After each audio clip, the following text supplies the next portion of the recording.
하나님의 사람은 무엇으로 기뻐할 수 있는가를 보여주는 아주 참 감동적인 본문이 아닐 수 없습니다. 다윗이 압살롬의 반역이 끝나고 돌아왔을 때 여러 사람들이 다윗을 맞습니다. 그런데 그 중에 사울의 손자였던 요나단의 아들이었던 무비보셋이 지금 다윗을 맞이하러 나옵니다. 그는 24절에 보시면 왕이 떠난 날부터 평안히 돌아오는 날까지 그 발을 맵시내지 아니하며 매우 더운 기후인데 그 더울 때 마치 우리 여름에 등목을 하듯이 이스라엘 사람들은 발을 이렇게 물로 씻었나 봅니다. 그래서 더러운 곳을 씻어내는 것보다 발을 씻으면 기분이 시원해지는 것이지요. 몸이 시원하게. 그런데 다윗이 돌아오는 날까지 그 발을 맵시내지 아니하였다. 그러니까 자기를 위한 즐거움을 행하지 아니하였다는 겁니다. 하나님의 기름 부은 다윗이 쫓겨남을 당했을 때 그 슬픔을 같이 했다는 것이지요. 그런데 그것은 위험한 것일 수 있지요. 압살롬이 만약에 잡게 되면 너 왜 그랬느냐 라고 했을 때 지금 정권이 압살롬의 정권이면 그것이 자신에게 괴로움을 가져오는 것일 수도 있고 심지어는 죽임을 당할 수도 있는 것인데도 불구하고 발을 맵시내지 아니한 것은 그렇다 치다 하더라도 수염을 깎지 아니하며 근동의 사람들은 수염을 맵시내기 위해서 아주 애를 쓴답니다. 우리 지금도 아랍 사람들 보면 수염을 멋있게 기르는 사람들이 있는데 그 수염을 깎지 아니하며 옷을 빨지 아니하였더라. 그러니까 그 슬픔을 같이 했다는 것이죠.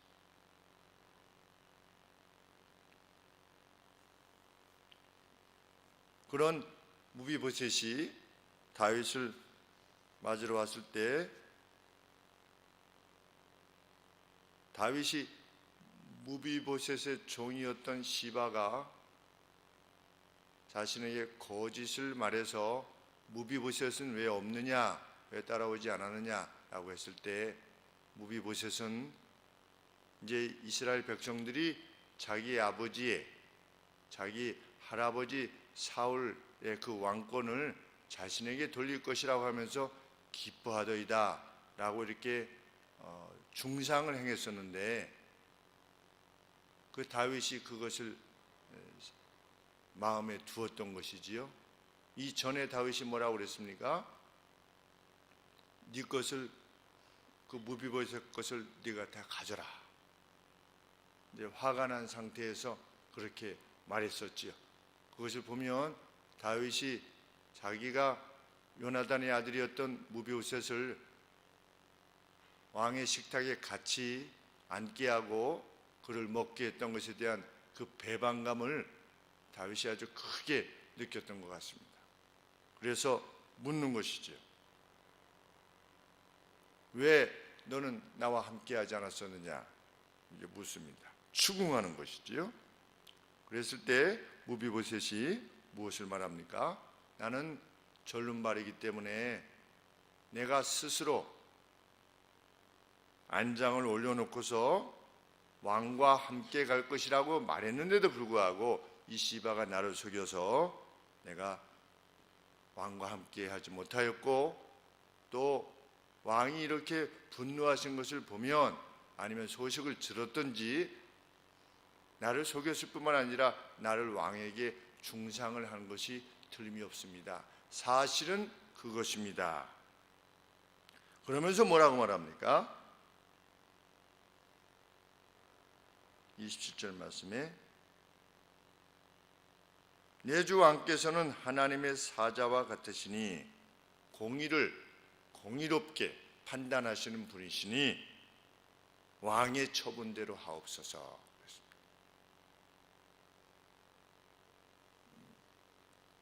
내가 어떤 대우를 당하는가 하는 것은 그것은 나는 개의치 않겠다는 겁니다. 나로서는 하나님의 사람으로 당신이 내게 베풀어 준 그 은혜를 기억하며 살아왔는데, 내가 그렇게 살아왔다는 것이 당신이 나를 어떻게 대할 것이냐에 대해서 개의치 아니하고 당신이 행하고자 하는 바대로 나는 그것을 받을 것이라는 것이지요. 참 요나단의 아들답습니다. 하나님의 사람은 무엇으로 기뻐하는가? 나의 충정이 상대에게 이해되어졌느냐 되어지지 아니하느냐, 그것도 아닌 것이지요. 왕의 처분대로 하소서. 무비보셋이 이 당시에는 자기는 무엇을 만족해하는 것입니까? 내가 하나님 앞에서 기름 부음 받은 그런 다윗 왕이 재난을 당해서 아들에게 쫓겨간 것에 대해서 슬픔을 같이 했다는 사실만으로 만족하는 것입니다. 자기 자신이 하나님 앞에 그러한 인물일 수 있음에 대해서 만족하는 것이지요. 상대가 다윗이 나를 어떻게 이해하느냐 여부, 상대가 나를 어떻게 평가하느냐 여부에 의해서 자기 자신이 기쁨을 얻게 되고 슬픔을 얻게 되고 분노를 얻게 되는 것이 아니라고 하는 것을 알게 됩니다. 우리 이전에 요셉이 자기를 팔았던 형들을 만났을 때 울지 않았습니까?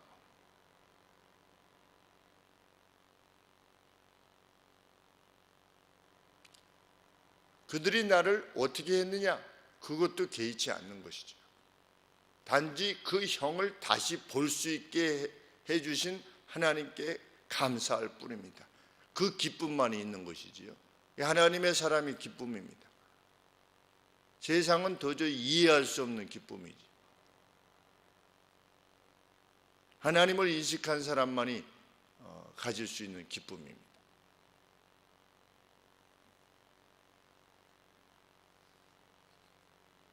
의인은 자신이 그 결정을 내릴 때 하나님 앞에서 온전했느냐, 나의 의도가 무엇이었느냐에 관계할 뿐입니다. 그 결과는 개의치 않고 오늘을 사는 것입니다. 그것이 믿음의 사람의 기계요 담대함입니다. 무엇이든 받겠습니다. 그러면서 이미 자신은 그 은혜를 받았다 그러지요. 어떤 은혜를 이미 받은 자신이다. 23절에 내 아비의 온 집이 내 주왕 앞에서는 다만 죽을 사람이 되지 아니하였었나이까. 당시에 그 정권이 바뀌면 어떻게 되는 것입니까? 몰살시키는 거죠. 우리 사자가 다른 사자 무리하고 싸우면 그 숫사자는 그 숫새끼들은 다 이 저쪽 점령한 숫사자가 다 불어 죽입니다. 암사자들은 그냥 놔두고 숫사자들은 다 죽이는 것이죠. 그렇게 죽을 대상이었는데 세상에 왕이었다면 그렇게 행했을 것인데 나를 죽이지 않았을 뿐더러 종을 왕의 상에서 음식 먹는 자 가운데 두셨었나이다. 그것만으로도 충분합니다. 은혜를 아는 거지요.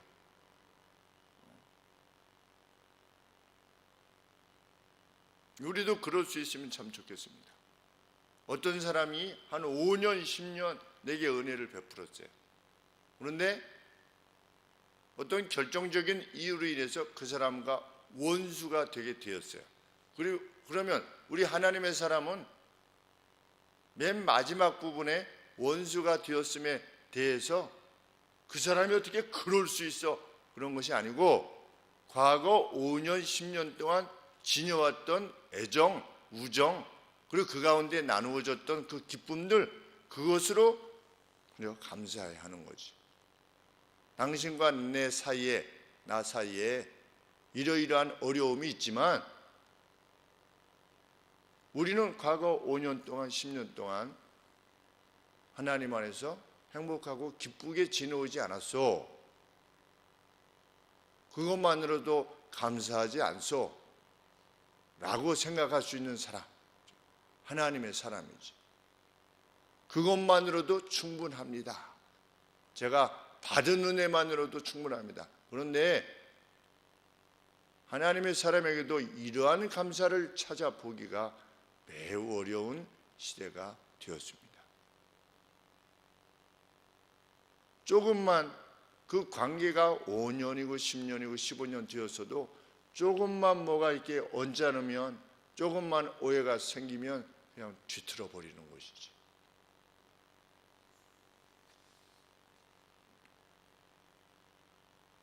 내가 은혜를 입었사오니 내게 무슨 오름이 있어서 다시 왕께 불평을 할 수 있겠습니까? 무엇을 주시든지.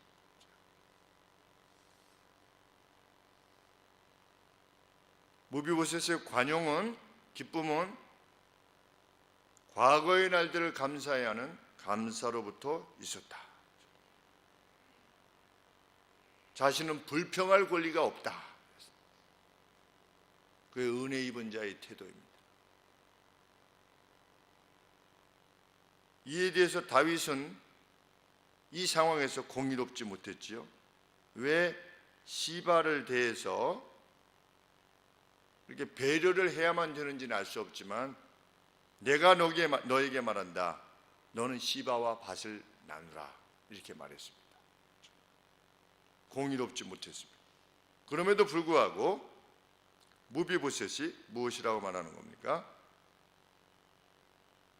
왕께 구하되 내 주 왕께서 평안히 궁에 돌아오시게 되었으니 저로 그 전부를 차지하게 하옵소서 하니라.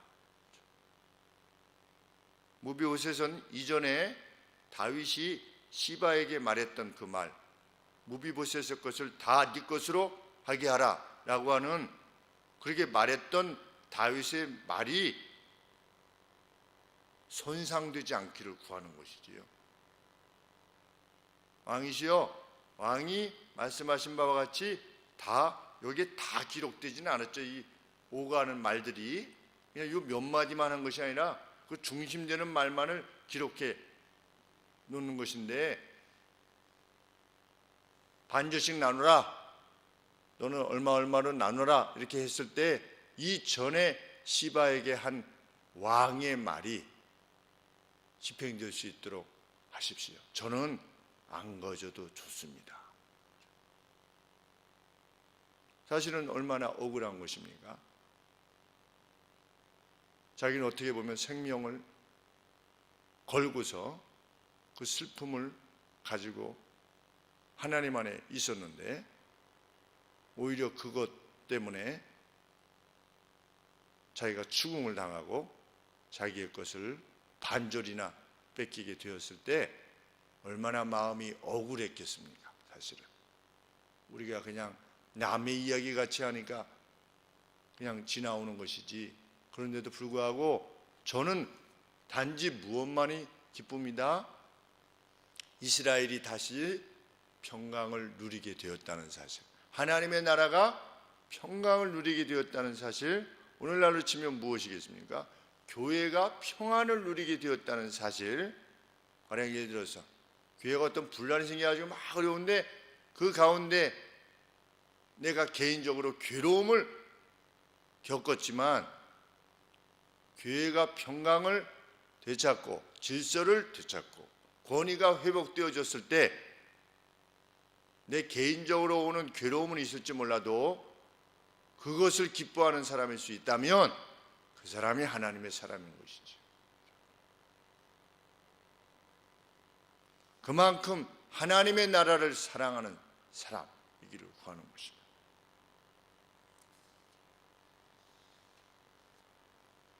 하나님께서 기름 부으신 왕이 평안히 돌아오게 된 것, 그것을 기뻐하는 것. 그 의인의 기쁨이 있는 것입니다. 의인의 만족은 자신과 관계된 그 어떤 것 때문에 이루어지는 것이 아니라는 것을 우리는 알게 되는 거죠. 무엇 때문에 하나님 감사합니다 이게 아니고, 의인의 만족은 하나님의 나라가 회복되고 그 질서가 회복되고 하나님께서 사랑하시는 그 누가 회복되어지는 것을 기뻐하는 것이죠. 그래서 의인의 기쁨은 늘상 가능한 것입니다. 왜? 우리는 그 누구의 회복들을 구하고 있는 거니까. 그래서 우리가 그 누구를 위해서 간절히 기도하고 있을 때 하나님께서 그것을 이루실 때마다 마음의 기쁨이 큰 것이죠. 우리 성도들이 어려움을 겪고 있다. 그러면 열심히 기도하다가 성도들이 그 어려움에서 벗어나게 되면 그것이 마음에 그렇게 기쁘지 않을 수가 없는 것입니다. 우리 오지영 집사님 가정도 한 10여 년 전에 참 어려움을 겪었을 때 참 어떻게 하나, 저 3명의 자녀들이 어떻게 성장하고 그 삶을 이뤄갈 수 있을까 간절히 기도하는 거지요.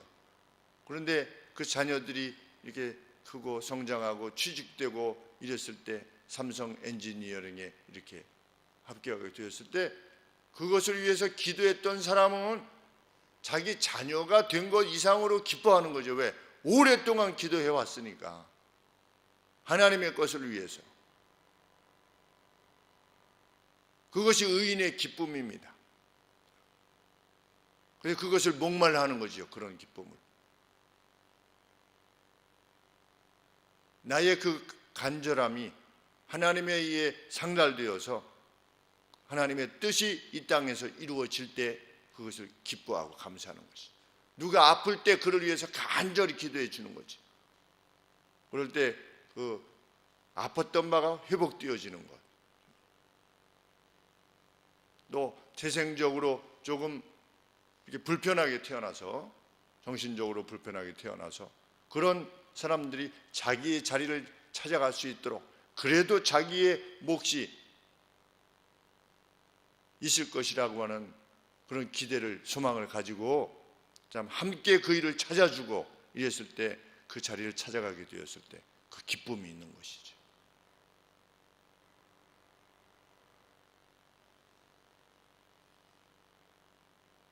죽는 날까지 우리가 그 누구를 위함이 있다면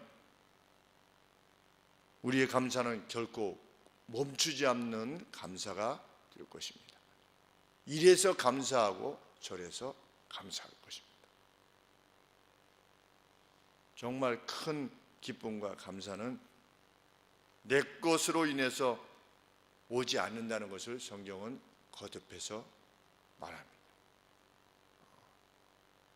우리의 기쁨과 감사가 정말 하나님의 뜻이 이 땅에 이루어지는 것을 인한 것이기를, 그리고 그것으로 인한 내 삶의 희생과 헌신이 요구되어진다면 당신 뜻대로 하시옵소서 라고 하는 그러나 하나님 옆에서의 하나님, 제 삶을 위임합니다. 저를 사용해 주시옵소서. 그리고 그런 기쁨을 주시옵소서 라고 하는 것이 우리의 소원일 수 있게 되기를 원합니다. 기도하겠습니다. 하나님 아버지, 저희에게 이런 감사를 주시옵소서. 기쁨을 주옵소서. 하나님, 멀리 다른 곳에서 하나님의 의로움과 기쁨을 찾는 것이 아니라 먼저 가까이 두게 하신 성도들과의 관계 속에서 좀 하나님의 뜻이 이루어지며 그 성도들 각각이 지니고 있는 삶의 소원들을 위해서 함께 구해주고, 하나님의 아름다운 것들이 사랑하는 성도들을 통해서 교회 가운데 이루어지기를 간절히 소원하는 그 열망이 우리들의 것이 될 수 있도록 도와주시옵소서. 교회는 가족이요 하나님의 함께 군사된 일이라는 사실을 저희들이 정말 확신하며 그 선한 싸움에 같이 동참기를 구하는 저희 교회가 되게 하여 주옵소서. 하나님, 참으로 1년이라고 하는 긴 시간 동안 짧은 시간이지만 하나님 앞에 드리기를 원합니다. 하나님, 소수가 모였습니다. 하나님, 함께 기도하고자 하는 이 시간들이 모든 영혼들의 동참으로 말미암아 더욱 귀한 시간이 되게 하여 주시고, 진실로 함께 호소함이 저희 귀에 넘쳐날 수 있도록 성령 하나님께서 그 각각의 영을 움직여 주시고 역사해 주시고, 아버지 있는 곳에서도 일어나서 이 시간에 함께 기도할 수 있는 은혜를 허락하여 주시사, 같은 기쁨에 같은 감사에 동참할 수 있는 은혜를 허락하여 주시옵소서. 예수 그리스도의 이름으로 기도합나이다. 아멘.